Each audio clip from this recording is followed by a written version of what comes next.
नमस्कार, आप देख रहे हैं स्पेशल रिपोर्ट और बिहार के पटना विधानसभा से आपका स्वागत है। आज स्पेशल रिपोर्ट में आज प्रधानमंत्री नरेंद्र मोदी ने ताबड़तोड़ 3 रैलियां बिहार में की, दरभंगा, मुजफ्फरपुर और उसके बाद राजधानी पटना में। आज बिहार की जनता एक तरफ पहले राउंड की वोटिंग में वोट डाल रही थी और प्रधानमंत्री अगले दौर के मतदान के लिए चुनाव प्रचार कर रहे थे, लेकिन जबरदस्त बवाल तब मचा जब प्रधानमंत्री ने सीधे सीधे आरजेडी पर हमला बोलते हुए तेजस्वी यादव को जंगल राज का युवराज कह दिया।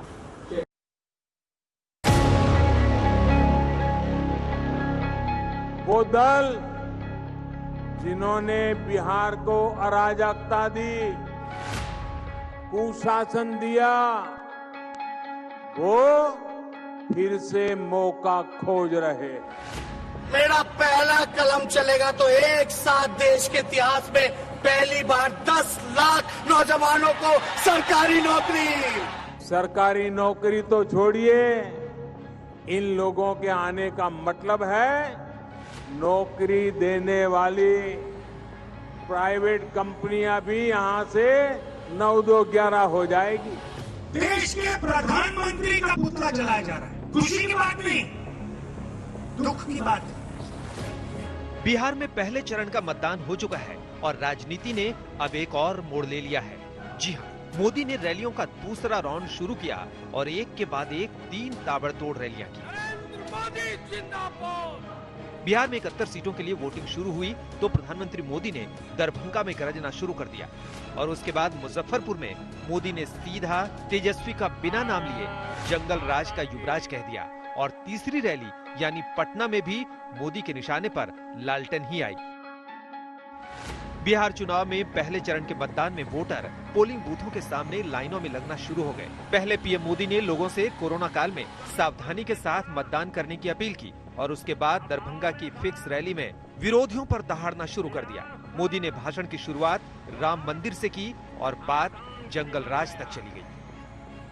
सदियों की तपस्या के बाद अब आखिरकार अयोध्या में भव्य राम मंदिर का निर्माण शुरू हो गया।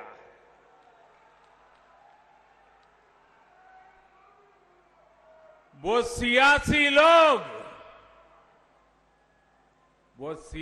लोग जो बार बार हमें तारीख पूछा करते थे, बहुत मजबूरी में अब वो भी तालियां बजा रहे हैं।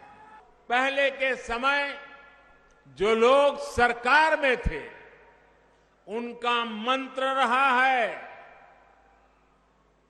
पहले जो सरकार में थे उनका मंत्र रहा है, पैसा हजम, परियोजना खत्म। बिहार के लोग ये ठान चुके हैं, बिहार में जंगल राज लाने वाली ताकतों को फिर परास्त करेंगे। बिहार के लोग ये ठान चुके हैं, बिहार को लूटने वालों को फिर हराएंगे। बिहार के लोग ये ठान चुके हैं, इस प्रतिभाशाली धरती के नौजवानों को धोखा देने वालों को फिर हराएंगे। भारत माता की, भारत माता की। दूसरे राउंड के इस चुनाव प्रचार में मोदी के टारगेट पर सिर्फ और सिर्फ तेजस्वी हैं। बिहार में प्रधानमंत्री मोदी ने दूसरी रैली मुजफ्फरपुर में की और यहां मोदी ने बिहार का अतीत बताकर वोटरों को तोड़ने की भरपूर कोशिश की। मुजफ्फरपुर में मोदी गरजे तो उन्होंने तेजस्वी यादव को जंगल राज का युवराज कह डाला। आप कल्पना कर सकते हैं, एक तरफ महामारी हो और साथ ही जंगल राज वाले राज करने आ जाएं, तो ये बिहार के लोगों पर दोहरी तरफ की मार हो जाएगी, दोहरी तरफ।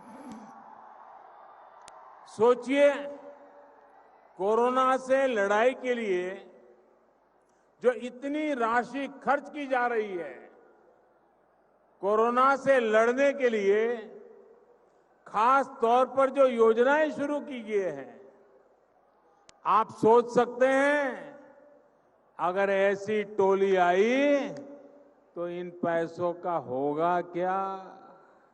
जंगल राज के युवराज बिहार की जनता की, और मैं मानता हूं ये जंगल राज के युवराज से बिहार की जनता पुराना ट्रैक रिकॉर्ड के आधार पर और क्या अपेक्षा कर सकती है? रंगदारी दी तब बचोगे, नहीं तो किडनैपिंग इंडस्ट्री का कॉपीराइट तो उन लोगों के पास ही है। इसलिए इनसे सावधान रहना है। याद रखिए, इन दलों की राजनीति झूठ, फरेब और भ्रम पर आधारित है।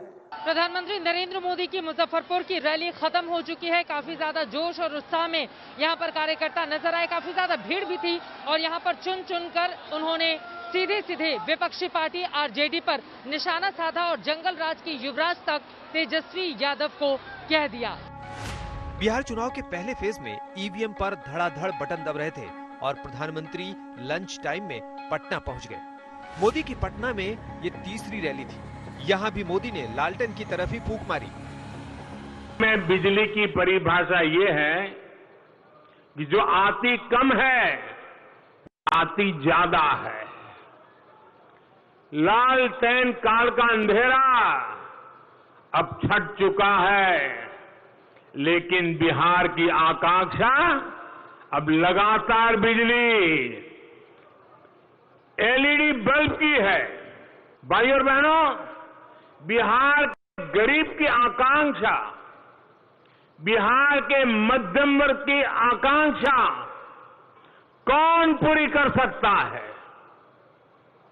वो लोग जिन्होंने बिहार को बीमार बनाया, बिहार को लूटा। पीएम मोदी की पटना रैली में भीड़ भी थी और बीजेपी समर्थकों का जोश भी हाई था।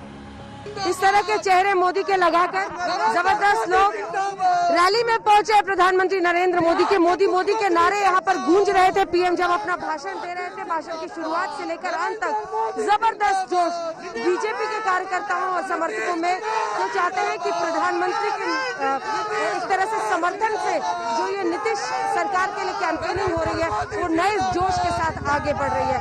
बहुत बहुत धन्यवाद। मोदी का ये चुनाव प्रचार बिहार चुनाव के दूसरे चरण के लिए था, लेकिन वोटरों को पहले चरण के लिए भी पाटना था। मुजफ्फरपुर से चित्रा त्रिपाठी और अंजना ओम कश्यप के साथ सुजीत झा, पटना, आज तक। इधर प्रधानमंत्री नरेंद्र मोदी ने आरजेडी पर, तेजस्वी यादव पर हमला बोला। उधर तेजस्वी यादव ने यहां पर एनडीए की सरकार पर हमला बोल दिया। मुंगेर की घटना, जहां दुर्गा विसर्जन में लाठीचार्ज और साथ ही गोलियां चली, उस मुद्दे को एक बार फिर नए सिरे से उठाते हुए तेजस्वी यादव ने कह दिया कि बिहार की पुलिस तो जनरल डायर की सेना की तरह है।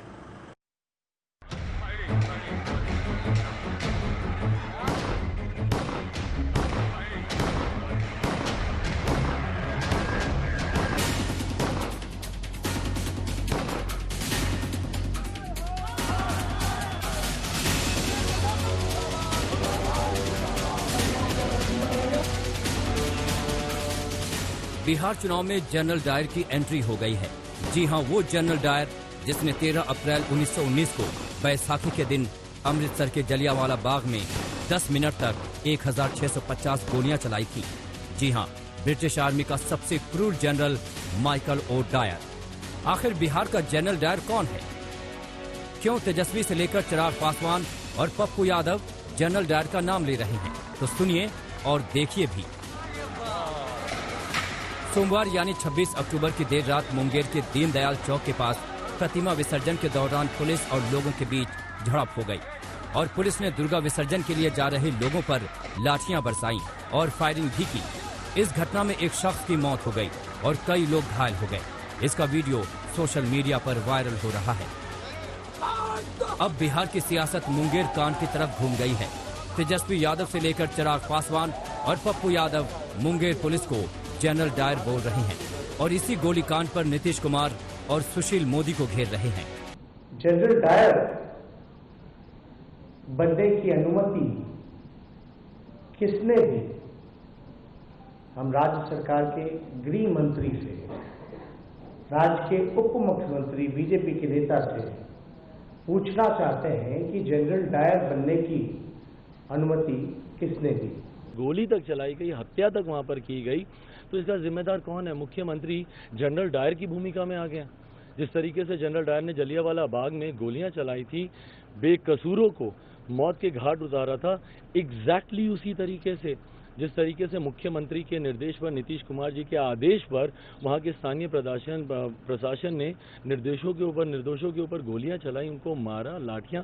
आप देखिए किस हालात में है वहां अस्पताल में जाकर। तो मैं तो मांग करता हूं कि इसकी जांच होनी चाहिए। जो मुंगेर की घटना है, यही 15 साल का सच है। चूंकि चुनाव था तो ये दिख गया। जो लोग इन्वॉल्व है उसमें बर्खास्त करना चाहिए और लिपि सिंह को कंप्लीट रूप से सस्पेंड करके उस पर इंक्वायरी बैठाना चाहिए, ताकि ये जो जालियांवाला बाग से भी विभत्स घटना घटी है वह आगे लोग कांप जाए। तेजस्वी यादव कह रहे हैं कि मुंगेर में नौजवानों को पुलिस ने घेर घेर कर पीटा है, बेकसूरों पर लाठियां बरसाई गई हैं। मुंगेर का वीडियो भयावह है। अब तेजस्वी से लेकर चिराग पासवान और पप्पू यादव पूछ रहे हैं कि पुलिस को क्रूरतापूर्वक लाठियां चलाने की अनुमति किसने दी, गोली चलाने की अनुमति किसने दी। ऐसे में मुंगेर की डीएम और एसपी लिपि सिंह पर सख्त एक्शन की मांग उठ रही है और सवाल ये भी हो रहा है कि लिपि सिंह को जनरल डायर बनने का आदेश कहां से मिला। हालांकि पुलिस इस मुंगेर कांड पर सफाई भी दे रही है। पटना से सुजीत झा के साथ आज तक ब्यूरो। चुनावी घमासान हम आपको लगातार दिखा रहे हैं, लेकिन अब बात राहुल गांधी की करते हैं और आपको दिखाते हैं आज राहुल भी रैली कर रहे थे। उन्होंने अर्थव्यवस्था को लेकर कई सवाल खड़े किए, पकौड़े पर खास तौर से तंज किया। कुछ साल पहले प्रधानमंत्री यहाँ आए थे, याद है आपको? भाषण दिया था, याद आए थे हम, जैसे अब 2 दिन में आने वाले हैं। उस टाइम आए थे, कहा था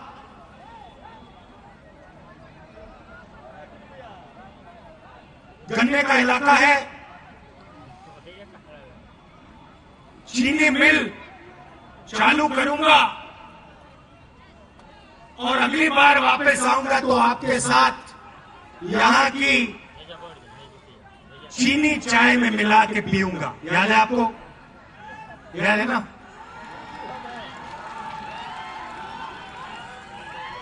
चाय भी आपके साथ, चाय भी आपके साथ ना। वो बोलते हैं पकौड़ा तलो पकौड़ा। आपने बनाया पकौड़ा है? अगली बार आएंगे पकौड़ा बना के मोदी जी को, नीतीश जी को थोड़े खिला देना।